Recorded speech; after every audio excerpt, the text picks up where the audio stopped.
आज नालंदा का स्वर्णिम इतिहास। राजगीर में क्या बन रहा है खास? नालंदा के वोटर्स को किससे है आस? और सीएम साहब के गांव को कौन आ रहा है रात?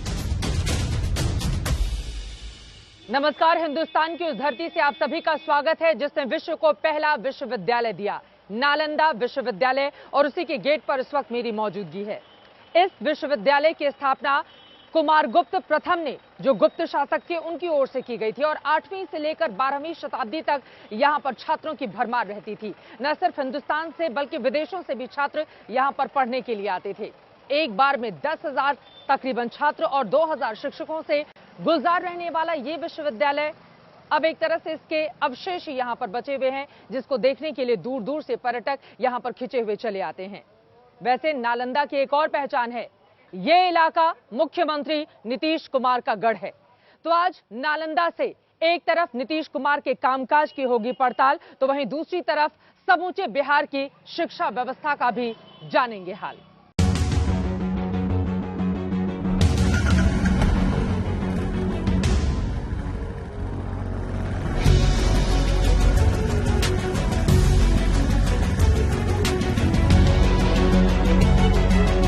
नालंदा यानी आर्यावर्त के इतिहास की वो अनमोल धरोहर जहां से उदय हुआ शिक्षा का सूर्य, सदियों तक सारे विश्व को ज्ञान के उजाले से रोशन करता रहा। 5वीं सदी से ही भारत को विश्व में शिक्षा के केंद्र के रूप में स्थापित करने वाला नालंदा विश्वविद्यालय पर पाटलिपुत्र की धरती सदा गौरवान्वित रही। लेकिन वर्तमान के हाथों से फिसलती वक्त की रेत के साथ साथ शिक्षा का वो गौरवशाली इतिहास आगे बढ़ गया और बिहार खुद कहीं पीछे छूट गया।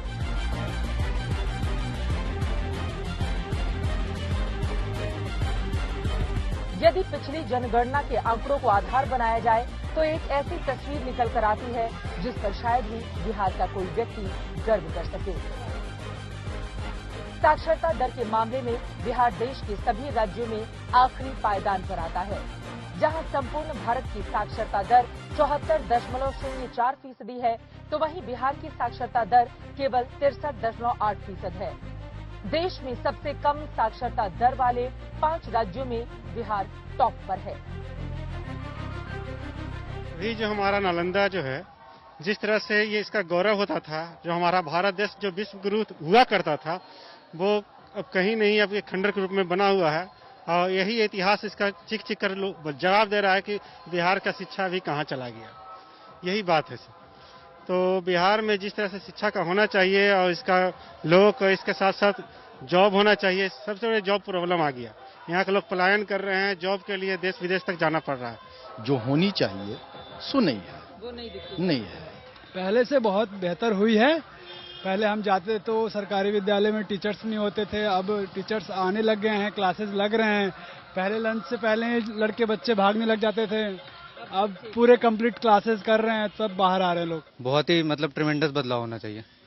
बहुत ही लचर है शिक्षा व्यवस्था यहाँ की। आप चाहते हैं कि सरकारी स्कूलों में बड़े बड़े लोगों के भी बच्चे पढ़ें? कंपल्सरी कर दिया जाए 10 तक। हाँ। कि सरकारी स्कूल में ही पढ़ें। हाँ, तब उसके बाद जो करें, लेकिन कंपल्सरी हाई स्कूल तक होना चाहिए। तो इससे क्या फायदा होगा? उससे फायदा यह होगा कि पढ़ाई ठीक होगा।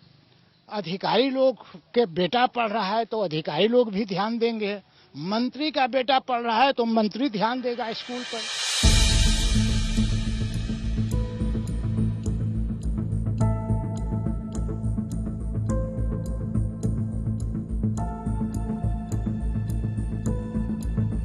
नालंदा विश्वविद्यालय की ये अवशेष हैं, लेकिन ये बताते हैं कि शिक्षा यहाँ पर कितनी समृद्ध रही है। लेकिन आज का बिहार क्या कहता है? आज के बिहार की स्थिति शिक्षा के क्षेत्र में कहां पर खड़ी हुई है? आज का बिहार आखिर इस नालंदा विश्वविद्यालय से कुछ सीखता क्यों नहीं है?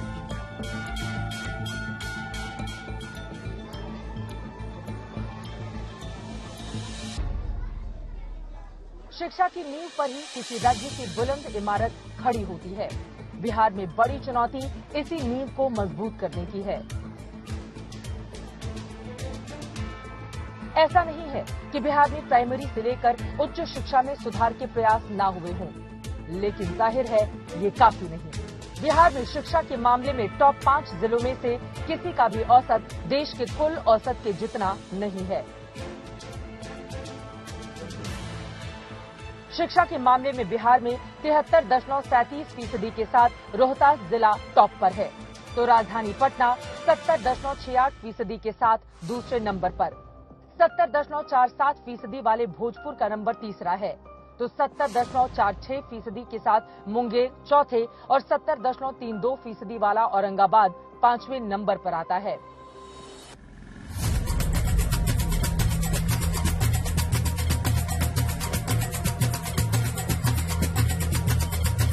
फिलहाल हमने नालंदा विश्वविद्यालय के खंडहरों को पीछे छोड़ एक नए नालंदा की ओर रुख किया। नालंदा से 12 किलोमीटर दूर हम आ चुके हैं राजगीर के पिलखी में, और यहां पर 455 एकड़ की भूमि पर बन रहा है नालंदा की तर्ज पर ही एक अंतर्राष्ट्रीय विश्वविद्यालय, जिसमें न सिर्फ हिंदुस्तान बल्कि विदेशों से भी छात्र पढ़ने के लिए आएंगे। तैयारियां यहां पर जोरों पर हैं, लेकिन सवाल यही कि अंतर्राष्ट्रीय और राष्ट्रीय स्तर पर यह विश्वविद्यालय बनने के बाद छात्रों को अपनी तरफ कितना आकर्षित कर पाएगा। ये कोशिश है एक नई लकीर खींचने की, लेकिन बिहार की वर्तमान शिक्षा व्यवस्था को देखते हुए ये कहना मुश्किल है कि नालंदा में स्वर्णाक्षरों में लिखे इतिहास को राजगीर के सीने पर क्या एक बार फिर से उकेरा जा सकेगा। फिलहाल हम आपको लिए चलते हैं शहर की तरफ, जहां इन दिनों खाजा की दुकानों पर चुनावी चर्चा का जायका भी परोसा जा रहा है। क्या मुद्दा छा है नालंदा में? नीतीश जी का है सर। नीतीश जी का पूरा इलाका है, उनके खिलाफ नाराजगी है कि उन्होंने बहुत अच्छा काम किया है यहाँ काम तो भाई राजगीर के बहुत अच्छे काम कर रहे हैं, नालंदा जिला के तो अच्छे काम किए हैं सर। नालंदा राजगीर का अच्छा काम किया है उन्होंने। जी सर। तो एक बार फिर से यहाँ पर आप नीतीश जी को। जी सर। अच्छा काम किया है यहाँ पर? एकदम अच्छा काम किए हैं। सड़कें तो ठीक दिख रही हैं। एकदम बिल्कुल ठीक है, इस जिला में किसी प्रकार का कोई दिक्कत नहीं है। मतलब नालंदा में खाली नीतीश जी का नाम जी के एकदम चलेगा। किसका जोर चल रहा है? बस नीतीश जी का जोर चल रहा है। और तेजस्वी चुनौती दे रहे हैं, चिराग चुनौती दे रहे हैं। यहाँ कोई फर्क पड़ने वाला नहीं। यहाँ कोई फर्क नहीं कोई पड़ेगा, फर्क नहीं खाली नीतीश कुमार। नीतीश कुमार।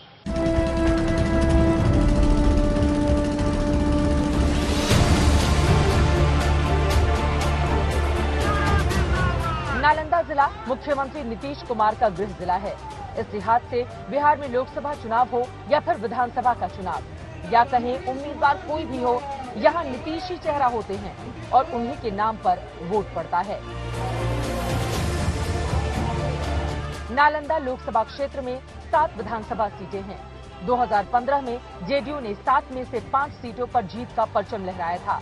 इनमें नालंदा, हरनौत, राजगीर, अस्थावा और इस्लामपुर सीट शामिल है, जबकि हिलसा सीट पर आरजेडी और बिहार शरीफ में बीजेपी को जीत मिली थी। वोटिंग से पहले हमने अपनी बुलेट के पहिए घुमा लिए उस उम्मीदवार के इलाके की ओर जो 1-2 बार नहीं बल्कि पिछले 6 बार से नालंदा विधानसभा सीट को अपने नाम कर रहा है। बिहार सरकार में कद्दावर मंत्री और 6 बार लगातार नालंदा सीट जीत चुके श्रवण कुमार जी इस वक्त हमारे साथ मौजूद हैं। 7वीं बार भी पूरी जोर आजमाइश है इस सीट को जीतने की। सर, कितनी मुश्किल इस बार की आपके लिए? इस बार तो बहुत आसान लग रहा है। पिछले बार थोड़ा कठिन था, लेकिन इस बार भारतीय जनता पार्टी का भी साथ है और मांझी जी का भी साथ है और वीआईपी पार्टी भी समर्थन में है, तो इस बार की जीत बहुत आसान है। और इस बार जो हम लोगों ने काम किया है बिहार में, उसका भी लोगों में बहुत असर है और मैं समझता हूं कि इस बार बहुत भारी मतों से यहाँ की जनता आशीर्वाद देगी। यहाँ की जनता मुझे चुनने का काम करेगी और लगता है कि पूरे बिहार में एनडीए की लहर चल रही है और एनडीए 200 सीट से ऊपर इस बार जीतेगी। तेजस्वी यादव नालंदा में थे, उन्होंने जमकर निशाना साधा, कहा है कि नीतीश के गढ़ में इस बार बहुत मुश्किल होने वाली है। तेजस्वी यादव कोई बहुत जानदार और शानदार नेता नहीं है। अभी तो उनकी शुरुआत है और जिस तरह से उनके ऊपर अंगुलियां उठ रही है, मैं समझता हूं कि जनता को प्रभावित नहीं कर पाएंगे। यहाँ पर आपसे जानना चाहेंगे, आप सरकार में मंत्री भी हैं और नालंदा से लगातार आप जीतते चले आ रहे हैं, कौन कौन से वो काम आपने किए हैं जनता के बीच जिसको जाकर आप गिना रहे हैं और उसके आधार पर आप वोट मांग रहे हैं? नहीं, जनता के बीच में हमने 2 काम नहीं, हमने अनेकों काम किए हैं और ये नालंदा की धरती में सिर्फ हम लोगों ने काम नहीं किया है, पूरे बिहार में हम लोगों ने काम किया है। हम लोगों ने हर घर को पानी पहुंचाया है और ये जो नल का पानी पहुंच रहा है लगभग 83% घरों में नल का पानी पहुंचा है।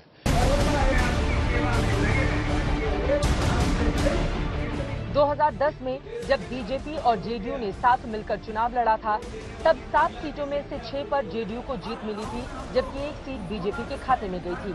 ऐसे में देखें तो 2020 के चुनाव में आरजेडी के लिए अपनी हिल्सा सीट बचाने की चुनौती होगी।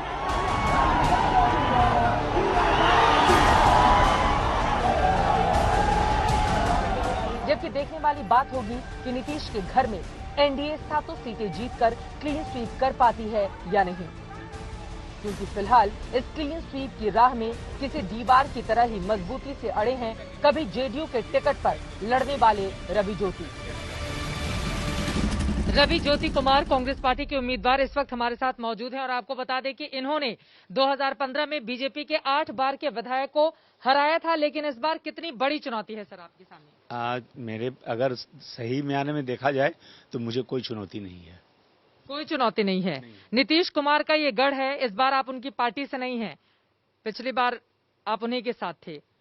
निश्चित रूप से मैं इस भ्रम को तोड़ दूंगा कि वोटर किसी पार्टी या किसी जात या किसी कम्युनिटी या किसी नेता का बंधक है।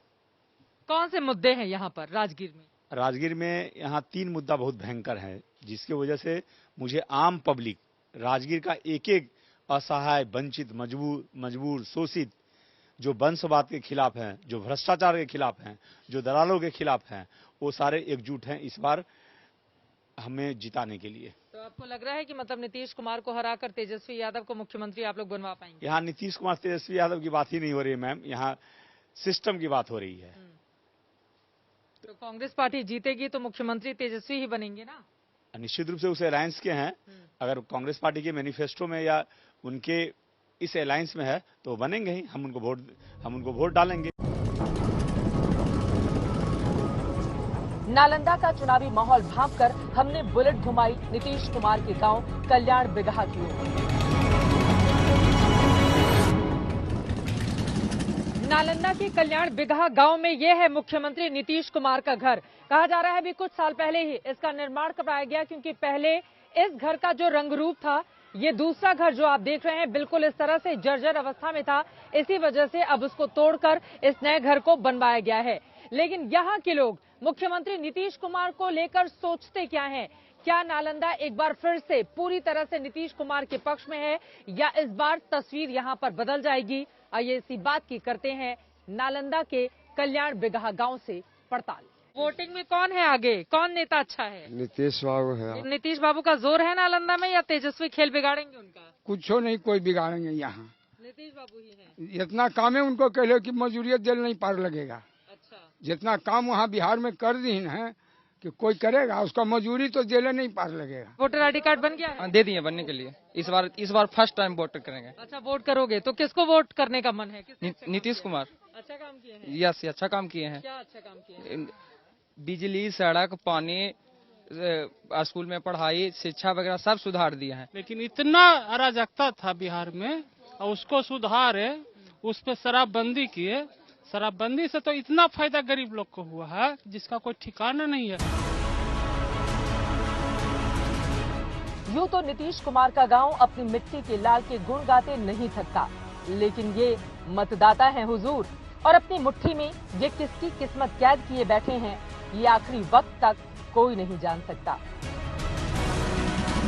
26 साल के नीतीश कुमार ने नालंदा की हरनौत सीट से पहली बार चुनाव लड़ा। उन्हें हार का सामना करना पड़ा। दूसरी बार भी उनको जीत नसीब नहीं हुई। 1985 में पहली बार वो विधानसभा के लिए चुने गए। साल 2000 में पहली बार वो बिहार के मुख्यमंत्री बने, लेकिन ज्यादा दिनों तक वो टिक नहीं पाए। उसके बाद आता है साल 2005, जब नीतीश कुमार एनडीए के मुख्यमंत्री के तौर पर शपथ लेते हैं और तब से लेकर आज तक नीतीश ने पीछे मुड़कर नहीं देखा। अगर जीतन राम मांझी के छोटे से कार्यकाल को छोड़ दें तो नीतीश तकरीबन 15 सालों से बिहार के मुख्यमंत्री हैं। लेकिन इस बार 2020 में क्या एक बार फिर से जनता उन्हें सिर माथे पर बिठाएगी या फिर किसी और को मौका देगी, ये देखना महत्वपूर्ण होगा। लेकिन फिलहाल नालंदा की ज्यादातर जनता तो नीतीश कुमार के पक्ष में ही नजर आती है। लेकिन यही स्थिति क्या 10 तारीख को भी दिखाई देगी, इस पर बनी रहेगी आज तक की नजर। कैमरा पर्सन हिमांशु शर्मा के साथ चित्रा त्रिपाठी, नालंदा, हरनौत गांव, आज तक।